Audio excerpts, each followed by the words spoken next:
Battle of China. This, the great city of Shanghai on a September day in 1937. This, the fearful beginning of a new kind of war. This, the first mass bombing from the air of a helpless civilian population.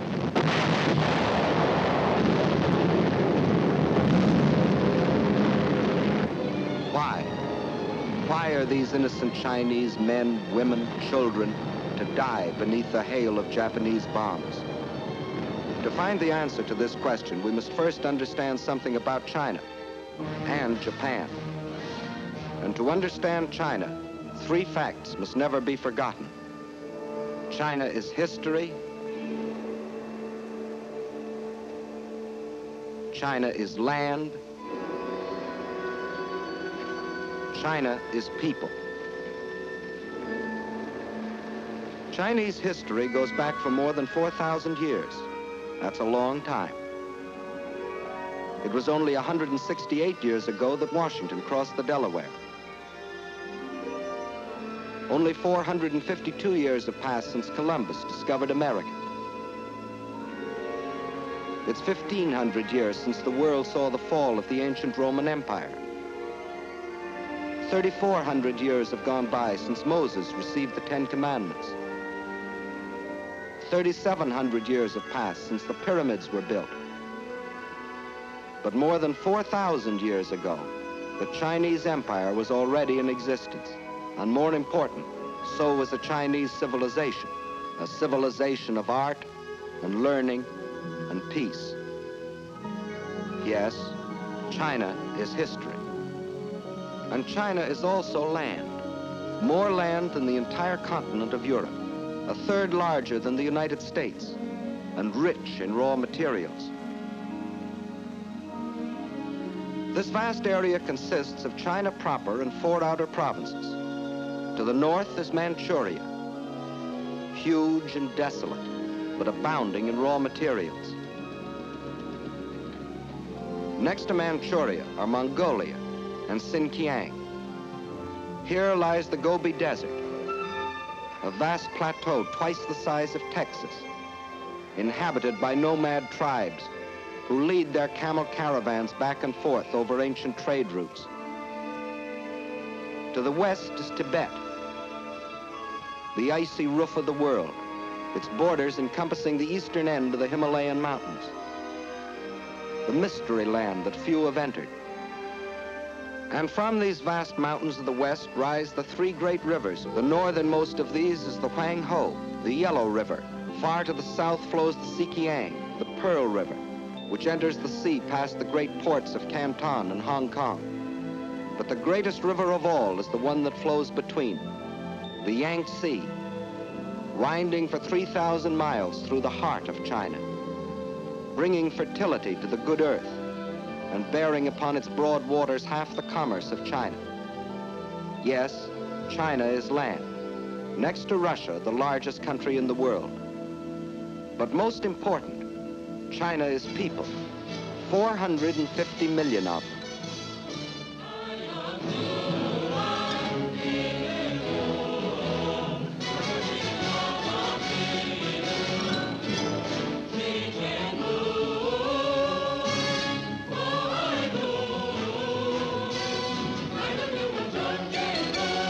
If the whole population of China were to walk past you, 4 abreast, there would never be an end to the procession, for new Chinese would be born and would grow up before the last man could pass by. Of every 5 persons on the face of the earth, 1 is a Chinese. And since 1/5 of all the human beings in the world are Chinese, we should know what sort of people they are. Well, in all their 4,000 years of continuous history, they have never waged a war of conquest. They're that sort of people. They developed the art of printing from movable type. They invented the mariner's compass, without which no ocean could be crossed. They were among the first astronomers, and their observations of the stars and planets made possible the accurate measuring and recording of time. They are that sort of people. And why do we call our dishes China? Because the Chinese invented the art of making porcelain. And as we all know, they invented gunpowder, not as a weapon of war, but to celebrate their holidays and religious festivals. And it was one of China's great philosophers who, 500 years before the birth of Christ, gave mankind these words: "What you do not want done to yourself, do not do to others." They are that sort of people, enriching the world in which we live. Yes, China is incredibly old, incredibly big, incredibly populous. Yet it was until recently a land with which few of us concerned ourselves. But now a great change has taken place. China is now our fighting ally, or more accurately, we are China's. For China has been fighting our enemy, Japan, for 7 long years. Why is this? Why have the Chinese, who in all their 4,000 years of history had never waged an aggressive war, been forced to fight and die by the millions? Because China is land, 4 million square miles of it. And because China is people, 450 million of them. And because Japan had a plan to use them both. That plan was finally stated in the Tanaka Memorial, a blueprint for world conquest, formulated in 1927 by Baron Gishi Tanaka, the Japanese foreign minister. In order to conquer the world, we must first conquer China. Here was their mad dream. Phase 1, the conquest of Manchuria for raw materials. Phase 2, the absorption of China for manpower, piece by piece, so as not to arouse the rest of the world.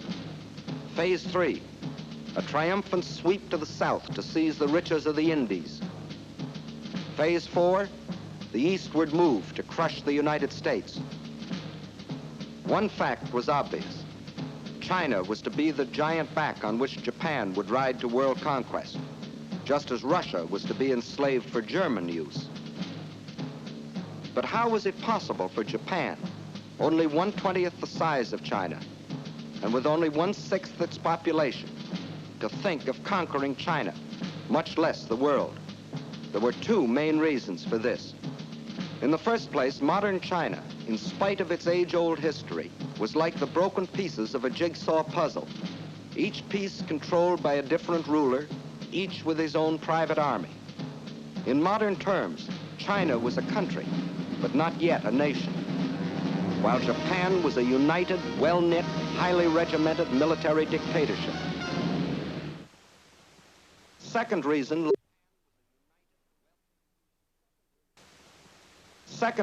lies in the uses each country made of our Western civilization.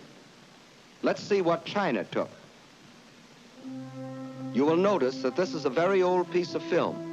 Actually, it is more than 30 years old, and it shows a very great man by the name of Sun Yat-sen.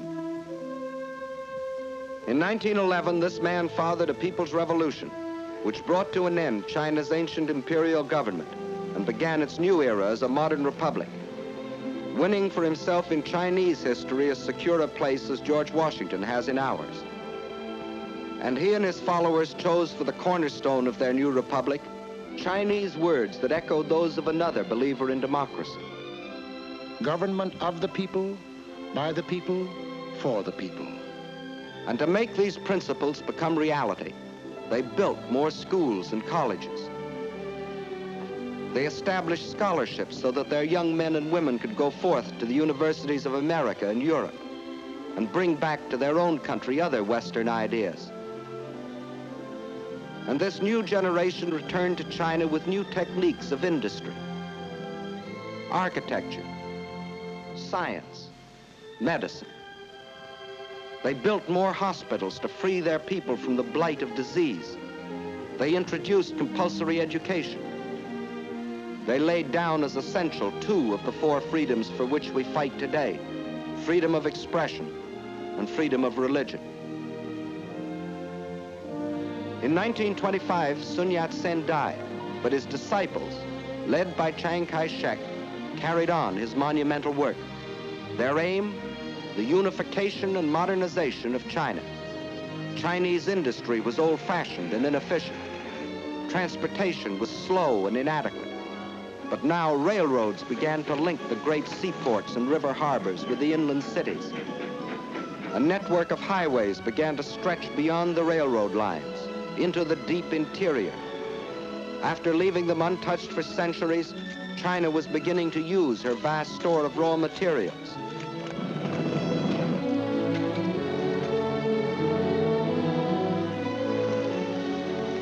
And soon the tools and machines of the new factories were delivering the goods and products for China's new economy.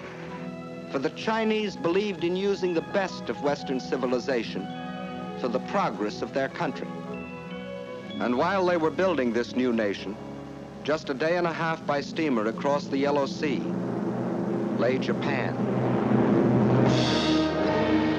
Here the God Emperor and his fanatic warlords were using this same Western civilization for one purpose and only one: to create one of the world's most powerful war machines. Their aim, the absorption of China and the fulfillment of the Tanaka Memorial.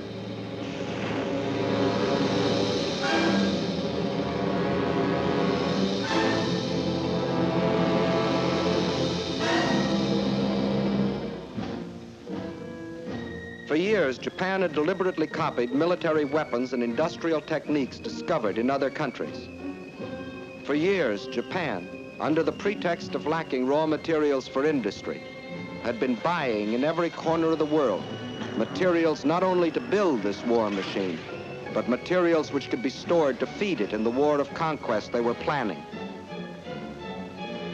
For years, while other nations were trying to outlaw war by reducing armaments, Japan was feverishly and secretly building a modern army, a modern navy, a modern air force, to strike its infamous blow at the civilized world. And we all now know about the islands in the Pacific that Japan fortified in violation of all international treaties. These were the reasons why it was possible for Japan, only 1/20th the size of China, and only 1/6 the population of China, to think of conquering China as the first step to world conquest. And as you have seen, in 1931, they embarked on Phase 1, the occupation of Manchuria. The small bonfire that the Japanese lit in Manchuria was to grow and spread with uncontrollable fury until the entire world was aflame.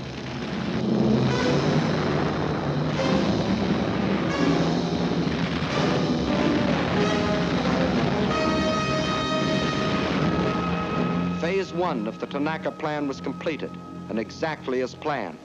The Japs had been confident that this first and sudden land grab could be accomplished without their becoming involved in a major war. And they were right. The unification of China was still too remote for the Chinese of the South to care what happened to their kinsmen in the North. Using the step-by-step technique, a few months later, the Japs took a crack at Shanghai.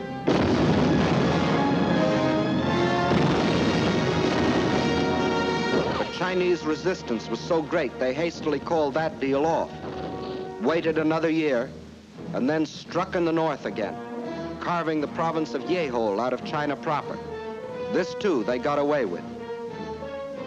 The world criticized, the Chinese protested, but still the Japs got what they wanted, another piece of China, and without a war on their hands. And to rule over Manchuria and Yehol, the Japs then set up a puppet government under their stooge, Henry Puyi, the Chinese quisling prince. But the leaders of New China remembered that in other centuries, other barbarians had invaded their country. The evidence still stood in the Great Wall, built by their ancestors more than 2,000 years earlier, and stretching for 1,400 miles across mountain and desert to protect themselves from the barbarians of the north. Of the Great Wall, it has been said that it is the only work of man which would be visible from the moon. But the Chinese knew that modern barbarians can't be stopped by a wall, however strong or high. They can't even be stopped by people unless the people are united. And by 1937, the unification of China was making such progress the Japs got worried. The one weapon they could not permit China was unity. They would strike again before China could become a nation. This time it'd be a big bite. 5 more northern provinces out of the heart of China. At the United States Embassy in China as military attaché for a number of years was Colonel William Mayer. Let him tell you what happened. The first thing the Japs did was to prepare their usual fake alibi. This time it wasn't a damaged railway track as it had been in Manchuria in 1931. A Jap soldier had disappeared. Obviously he'd been kidnapped by the insolent Chinese. Once more Japan's honor had been insulted. Once more the insult must be avenged. So, on the night of July 7th, 1937, at the Marco Polo Bridge near Peking, the Jap war machine struck.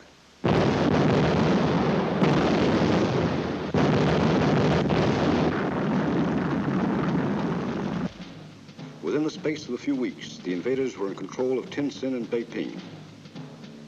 It looked as if the Japs were going to have another walkover.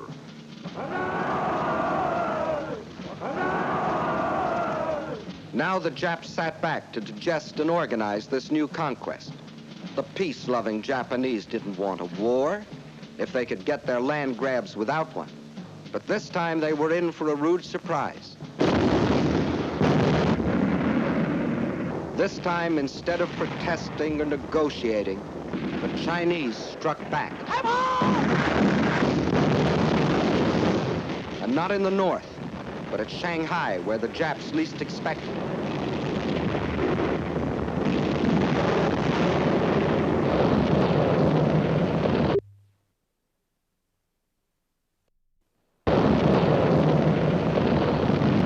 To understand the fighting that followed, we must know something about the city of Shanghai itself. Situated near the mouth of the Yangtze River, it is the biggest city in China. As the largest seaport in the Far East, it dominated the commerce and foreign trade of China. And through its great docks and channels passed most of the wealth of the Orient. In Shanghai, truly the East met the West.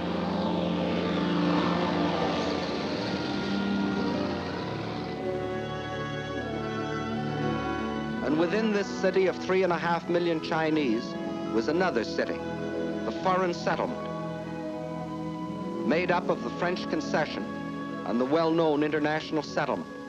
There, the various powers, including Great Britain, the United States, and Japan, had stationed detachments of troops, Japanese, British, French, and our own United States Marines, to assist the police of the Shanghai Municipal Council in the preservation of peace and order, and to protect the boundaries of the international settlement. These detachments were limited in size, but the Japs secretly, and in violation of all treaty agreements, had increased their garrison so that when fighting started on the border of their concession in August of 1937, they thought they were fully prepared for any eventuality.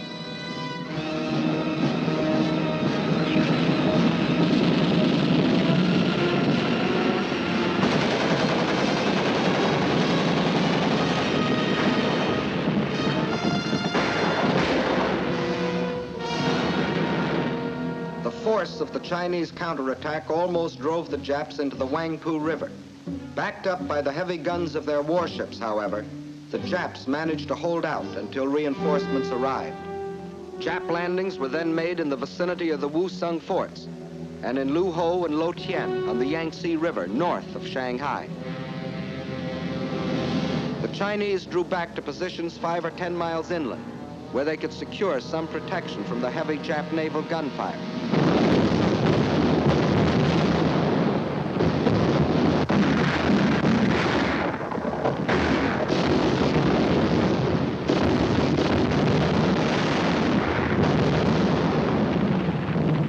At the same time, the invaders succeeded in making a surprise landing some 20 miles to the south of Shanghai, put 2 divisions ashore, and pushed rapidly north to outflank the city.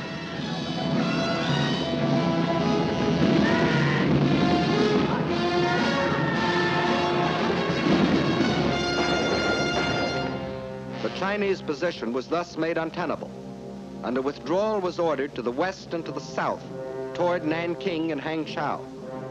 But only about half of the Chinese army that had fought at Shanghai was left to withdraw. Meanwhile, enraged at the very idea of anyone resisting the Imperial Japanese might, the Japs took their vengeance upon the civilian population of the city, a city without guns or planes to defend itself, and deliberately slaughtered thousands from the air.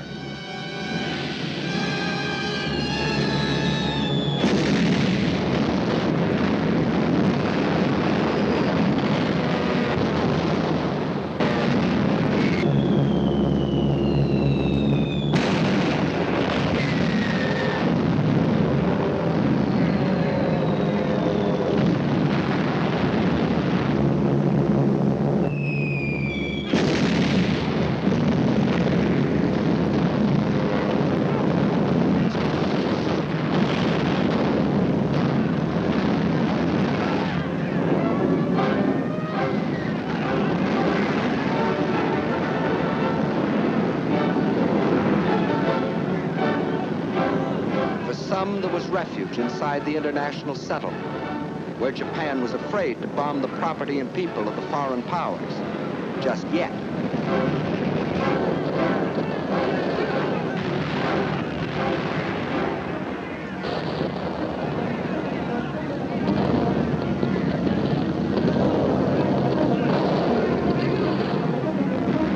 But there was not room for all. And for each who found safety inside, there were thousands huddled beyond the gates, standing helpless and undefended against the Jap attacks. There was no escape for these surging and panic-stricken people. They could only scurry through the narrow streets, pushing and packing themselves into the center of the city, to be trapped and buried alive in the collapse of bombed and burning buildings.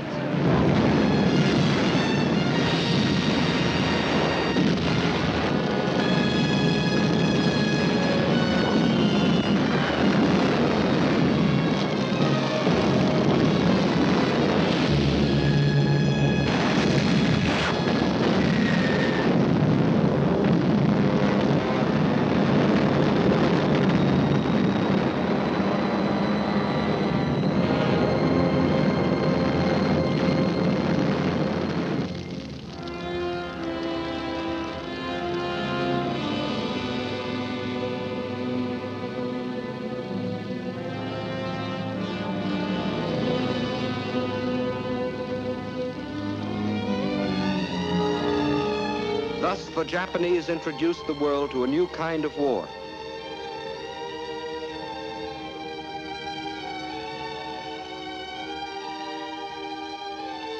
A war of deliberate terrorization, of deliberate mass murder, of deliberate frightfulness.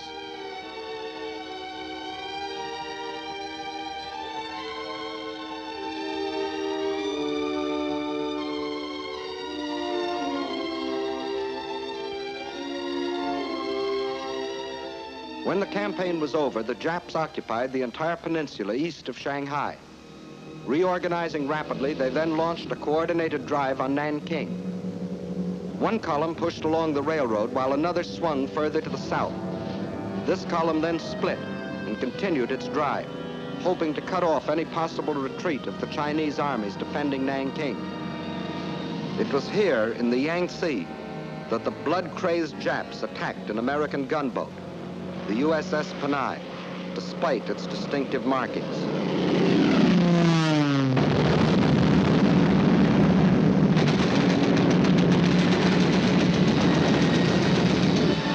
The ship was bombed and sunk with the loss of American lives. The first American warship to go to the bottom in this war. But officially, at least, this was a mistake, and the Japanese government apologized. Meantime, at Nanking, the Chinese armies valiantly defended their city, which was the capital of the Chinese Republic.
Japanese power was too great, and after a battle lasting but a few days, the city fell to the invaders.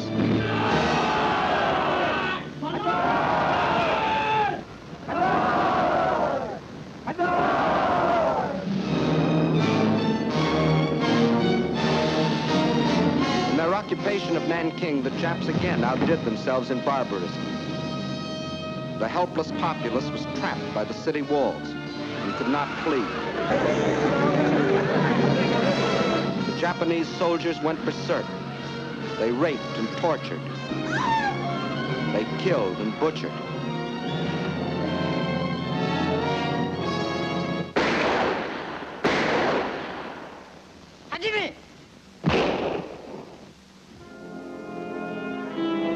In one of the bloodiest massacres of recorded history, they murdered 40,000 men, women, children.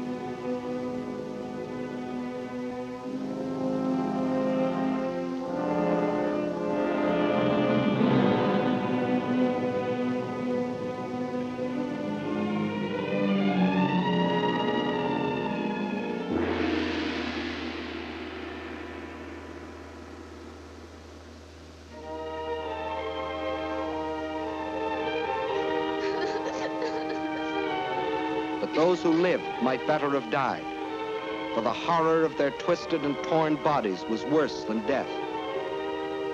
These scenes were photographed by an American missionary and smuggled out of China after the rape of Nanking.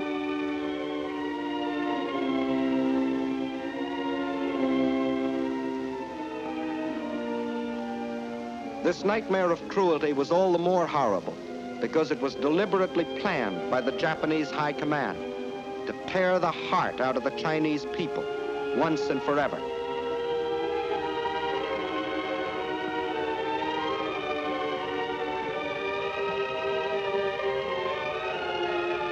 And then it happened. That which Sun Yat-sen had dreamed of, that which Chiang Kai-shek had toiled for, that which is stronger than stone walls had at last been born in China, the will to resist. 青年们，有钱的出钱，好，来打倒日本人，一定要打回老家去。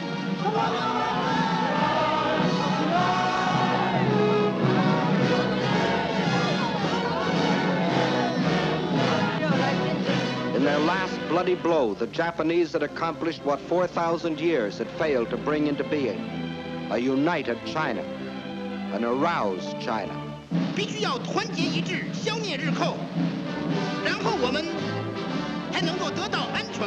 担任神圣救国的责任，应该贡献我们所有的力量，为求生存和独立而抗战，为反抗帝国主义残暴，坚决抵抗。我们一天不息，让我们大家前进，反抗到底。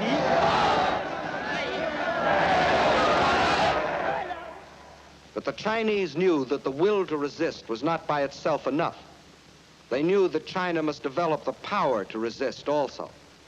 And this cannot be created in an instant. So they too made a plan. And it was this: they would slowly yield territory, piece by piece, while they developed the power and built the weapons to rid the land of its invaders. The industrial strength of China must be moved to the west, beyond the mountains, beyond the railroad lines, beyond the lines of communication. There, safe from enemy attacks, they might produce the rifles and guns that China so tragically needed. Thus, China would trade space for time. Space for time. Blow up the roads.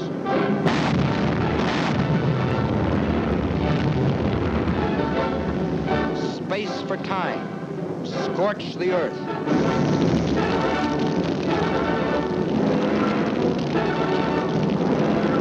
Space for time. Blow up the factory building. Leave nothing for the invaders. And then the people rose and moved, riding, walking, crawling.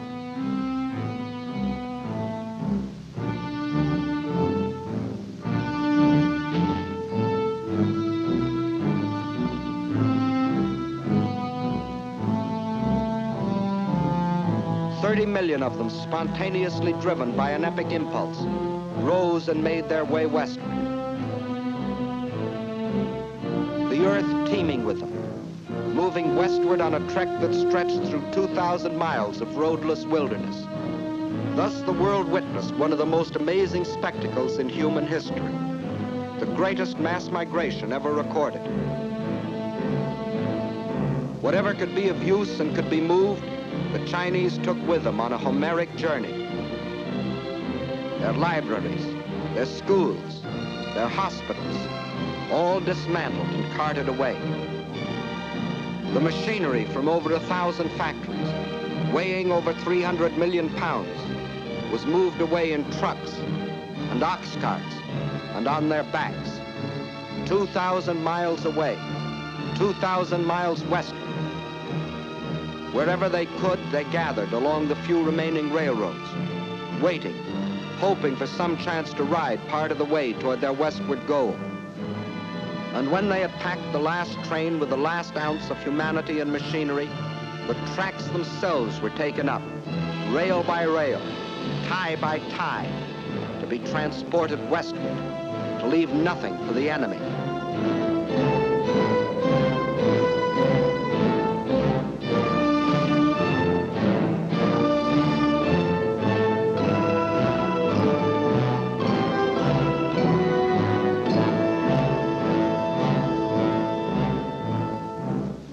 Every river pointing westward was heavy laden. Every sampan, every barge was pressed into service, weighted down to the water's edge with the precious tools for new China.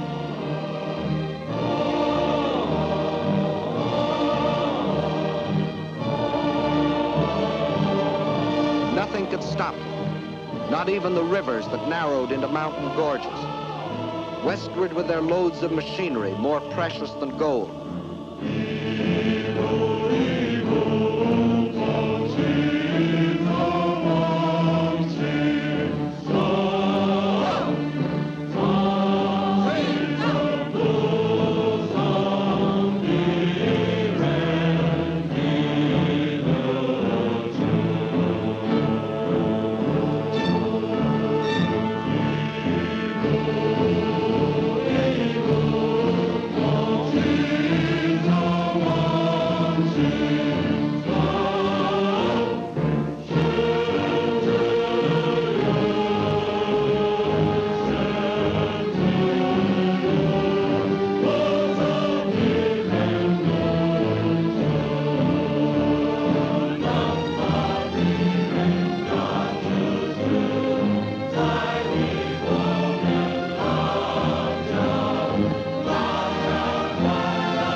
Measured by the mile, by feet, by inches.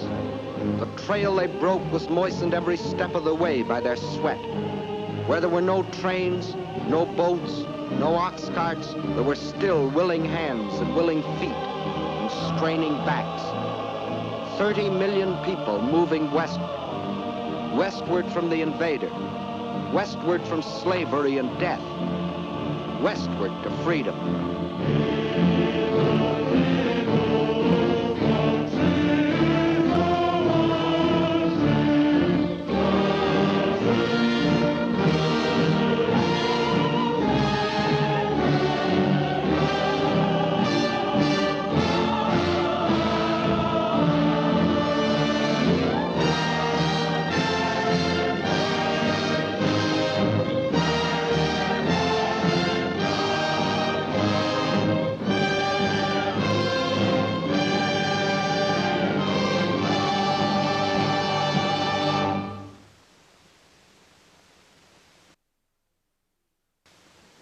Now in the free mountain lands of the West, ancient cities sprang into fresh and modern life. Chief of them all was the new capital of free China, Chongqing. Here on the cliffs high above the Yangtze River, the Chinese had reestablished their government. They knew, however, that the people of the city would not be safe from Jap air raids. The memories of Shanghai were fresh in their minds. And in the sandstone cliff on which the city is built, Thousands of workmen rushed the construction of enormous caves as shelters for the people and for the pitifully few machines, more important than life. To the Japs, Chongqing became the heart of the Chinese nation they were determined to conquer. Destroy Chongqing, and they would break the spirit of New China.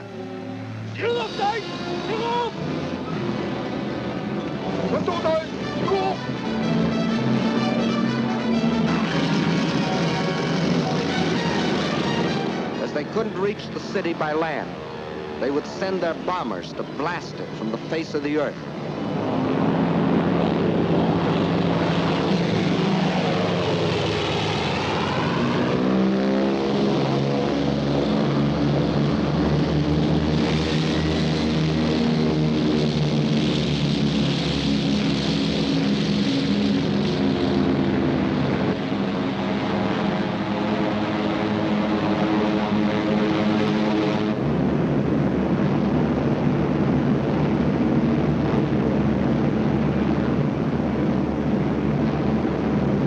Against these Japanese armadas, slow and obsolete Chinese planes made a suicidal attempt to defend Chongqing.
Neither Japanese planes nor Japanese bombs could destroy the life of the city.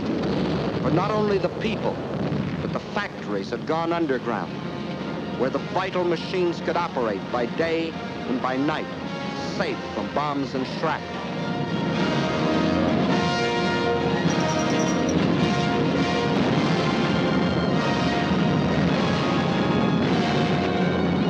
This time, the Chinese had anticipated their enemy. In spite of bombs and fire and destruction, this time the Chinese stood fast.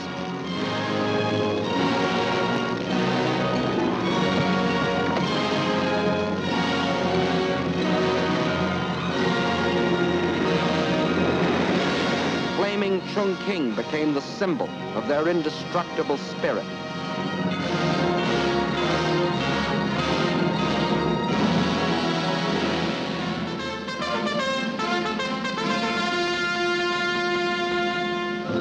Now the call to arms sounded throughout New China. And from the vast interior, China's millions answered the call.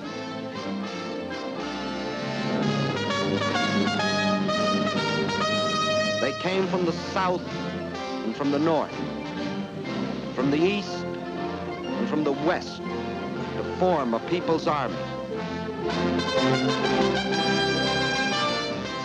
With a new faith in their hearts, men and women left their homes and farms to fight for something bigger now than each man's home, and each man's farm, and each man's life.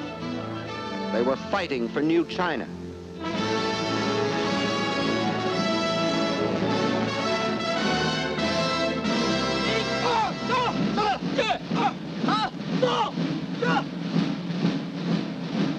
New soldiers, awkward and unskilled, like all new soldiers. But they toughened and trained.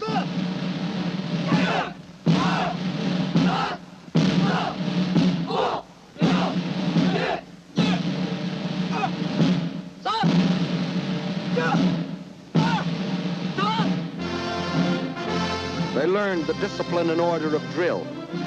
They knew they must strike and strike hard. They learned to kill. The youth of China also came forward, training to care for the sick and the wounded. Girls joined their husbands, brothers, and sweethearts in uniform.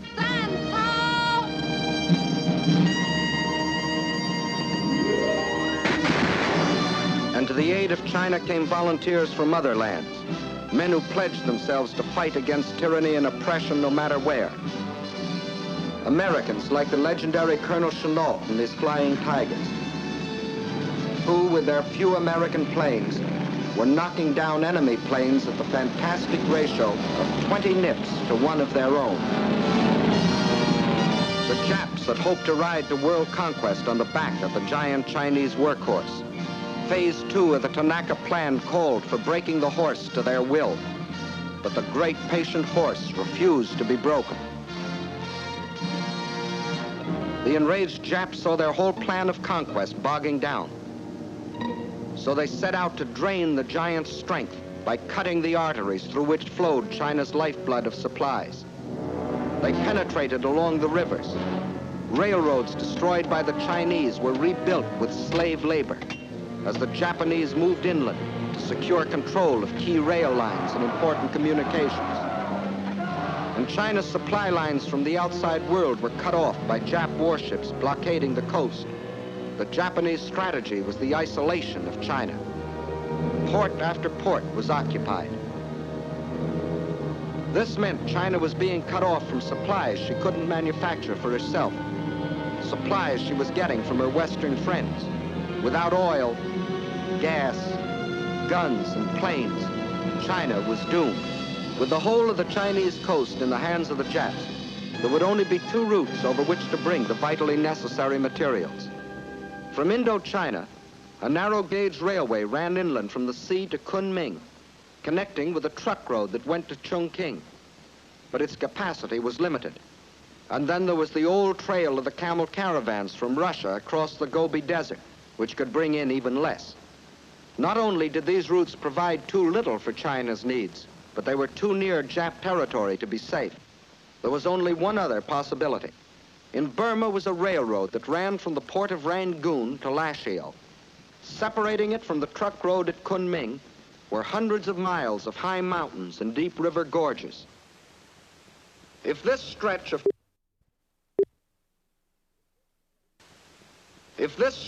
tortuous mountain trails could be replaced by a modern highway, where now only pack trains could pick their plodding way, China would have a practical supply route to Burma and the sea. Several internationally known firms of engineers were called in to do the job. They said the work might be completed in 6 or 7 years, if China could supply them with the most modern machinery. But China didn't have the modern machinery, nor did she have the 6 or 7 years. So she began building the road with her bare hands.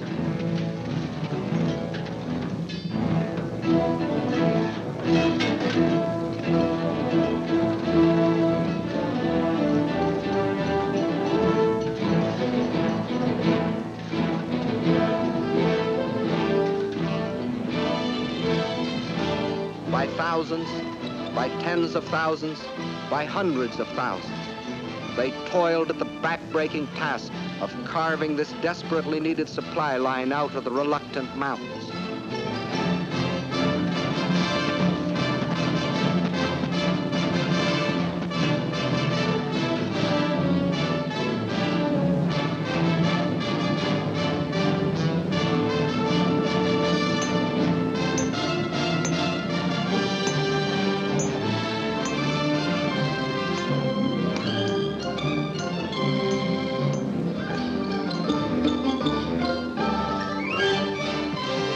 Out of their toil and their sweat, they created the Burma Road, not in 6 or 7 years, but in less than 12 months.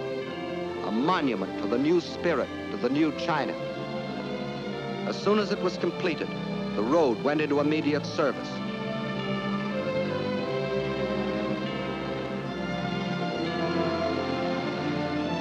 By thousands, the trucks shuttled back and forth between its terminals,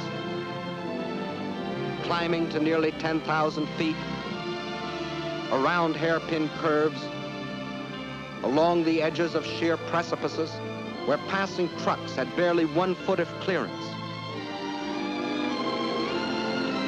And the blood plasma of new supplies flowed steadily over China's lifeline to the sea, protected by Colonel Chennault's incredible flying tigers. But Chinese sacrifice cannot be measured only in miracles of construction. It must be counted, too, in the tragedy of destruction. For while still the Burma Road was being built, the invading Jap armies had fanned out and straddled fully 2/3 of the railroad lines of the country. In the summer of 1938, they set out to capture the remaining 1/3, starting with the vital railroad junction at Chengchao. Chengchao is situated on the banks of the Yellow River, China's sorrow. Originally, the river flowed from Chengchao southeastward to the Yellow Sea. But nearly a century ago, a great flood abruptly changed its course, swinging it far to the north. For generation upon generation, as the spring floods rushed down to the sea, thousands of Chinese worked on the dikes to hold the river in its new course, protecting their homes and their crops.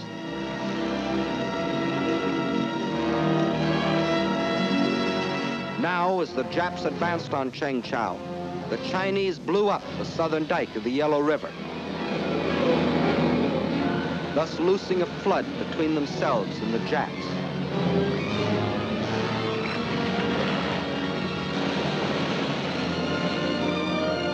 Once more, the river flowed in its old course, forming a barrier which to this day has prevented the Jap from entrenching himself in this area. Thus, once more, with no thought of the human sacrifice or the material cost, the Chinese traded space for time. And the Chinese had still other tricks to pull from their patched and faded sleeves. You will notice that this map of Jap conquests doesn't look like the military maps you have seen in the previous films. By all military standards, it should have looked like this, which is the way the Japs wanted it to look. But the Japanese were learning that the occupation of Chinese cities and control of Chinese rivers and railroads still was far from meaning the subjugation of China.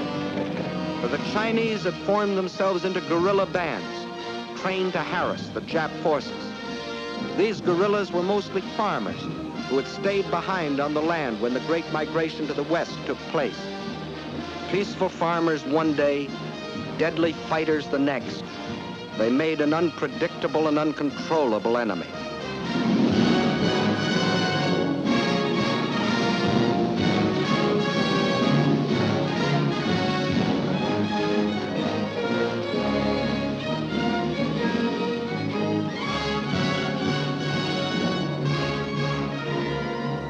The Japs held the lines of communications, but in the pockets thus formed, these unconquerable guerrillas constantly sniped at the Jap invaders. When the Japs tried to annihilate them, they disappeared, only to reappear in another pocket.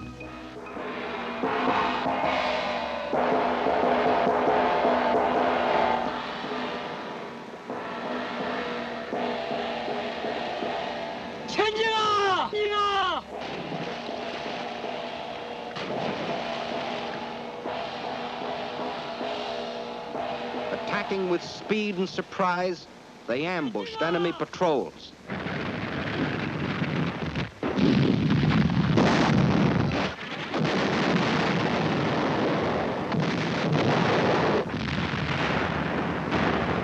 The Japanese were fighting more than the Chinese people. They were fighting the Chinese land, the great distances, the rivers, the floods, the swamps and marshes. These too were enemies that defied the Jap war machine. The giant back Japan intended to ride to world conquest was proving to be a bucking bronco. Phase 2 of the Tanaka Plan had bogged down in what the Japs still referred to as the China Incident. This left them in a fateful quandary. Phase 2 of the Tanaka Plan was still incomplete, but Phase 3 and Phase 4 could no longer be delayed. In Russia, the overwhelming German offensive was taxing Russia's military capacity to the limit, removing any Japanese fear of Russian interference. Britain, after the sledgehammer blows of Dunkirk and the Battle of Britain, was left groggy and militarily almost exhausted. Her navy scattered across the seas, guarding her lifeline of supplies. But here in America, we were finally awakening to our danger and taking steps to protect ourselves. We had appropriated funds for the construction of a two-ocean navy, and our army was rapidly expanding. If the ultimate objectives of the Tanaka Plan were to be achieved, now was the moment to strike. Now, when Russia was otherwise occupied. Now, before Britain could recuperate. Now, before we could gather too much strength. So the Japs made a fateful decision. They would embark on Phase 3 and Phase 4, the conquest of the Indies and the United States, without waiting to complete Phase 2, the conquest of China. Thus, to paralyze American power in the Pacific, without warning, as they have always struck, they struck again.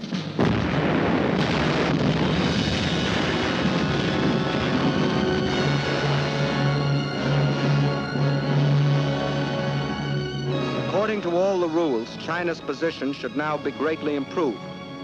For in her war with Japan, China now had fighting allies. Ourselves, the British, the Dutch. But it didn't work that way for China. For in those tragic early months of 1942, when we sustained defeat after defeat at the hands of our common enemy,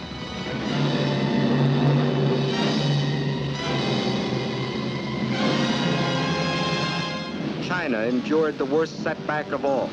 Out of our defeats, China lost the Burma Road.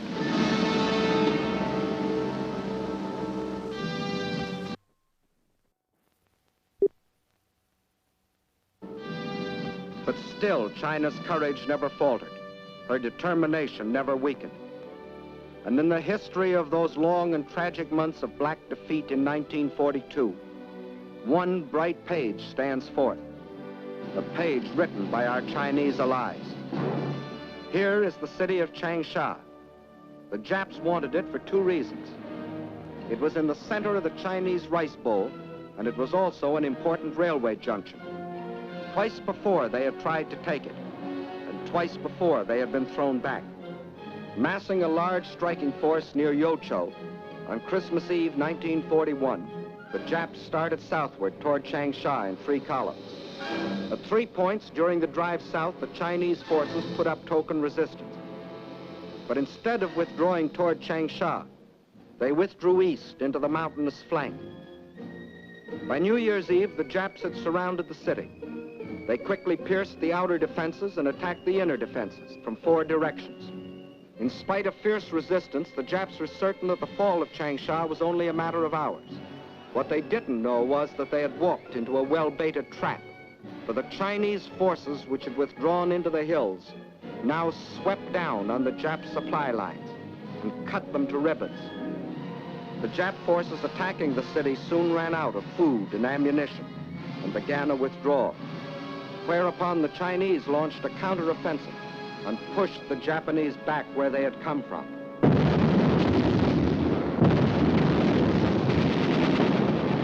The Jap column was forced to run the gauntlet of continuous attack by the pursuing Chinese forces.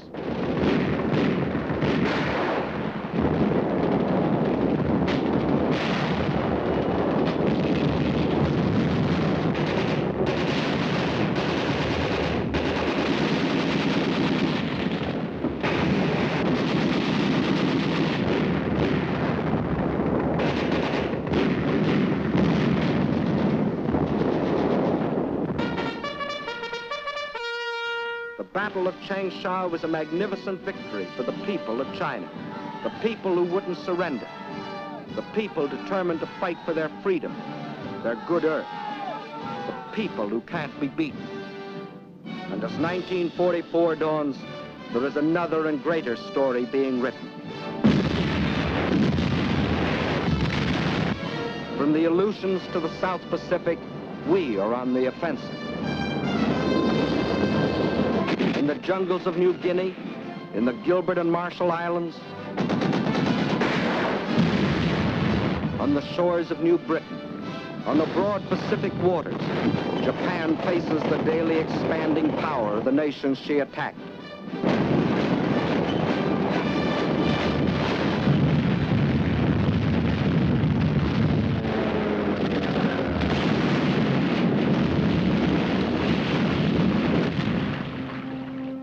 And in India, American, British, and Chinese forces are gathering strength under Lord Mountbatten for the liberation of China. For China's war is our war, and now her millions belong not only to United China, but also to the United Nations. Leader of our American forces is General Stilwell, who has the unique honor of being the Chief of Staff of all the Chinese expeditionary armies. Division after division of picked Chinese troops are being flown in our planes from China to India, where they are armed and equipped with the most modern American weapons, trained and hardened to spearhead the coming drive against Japan. Through enemy-held territory in northern Burma, the new Lido Road is being pushed. Over mountains, through jungle and swamp, from India to China, to connect with the old Burma Road. In the jungle on either side, American and Chinese patrols protect the road and strike at the Japs. Their supplies and ammunition brought in by plane and parachute.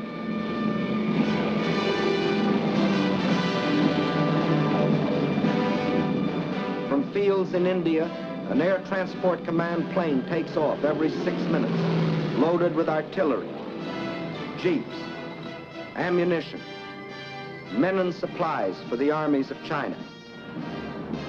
Over this Burma skyway, over this hump of mountains 16,000 feet high, more tonnage is being flown into China than was ever trucked in over the old Burma Road. And in the skies over China, Japan faces new opposition. Young Chinese, many of them trained on the fields of Arizona, New Mexico, California, fly and fight beside their American comrades. The fighters and bombers of the Chinese Air Force and those of General Chennault's 14th Air Force today fly far and wide over China, hitting enemy concentrations, smashing their sea lanes along the China coast.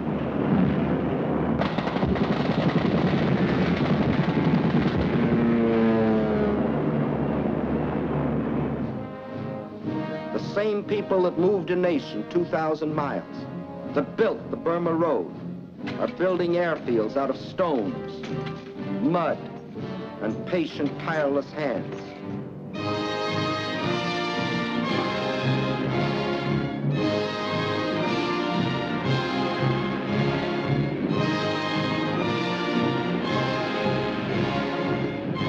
Today, though still cut off by land and sea from the rest of the world, Chinese armies and Chinese guerrillas still stand firm against the Jap war machine.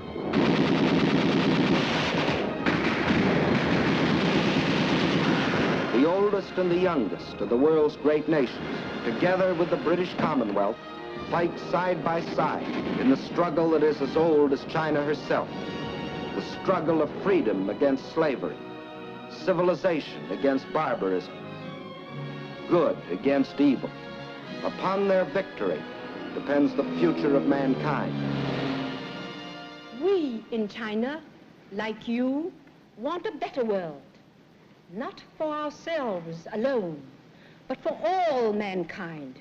And we must have it.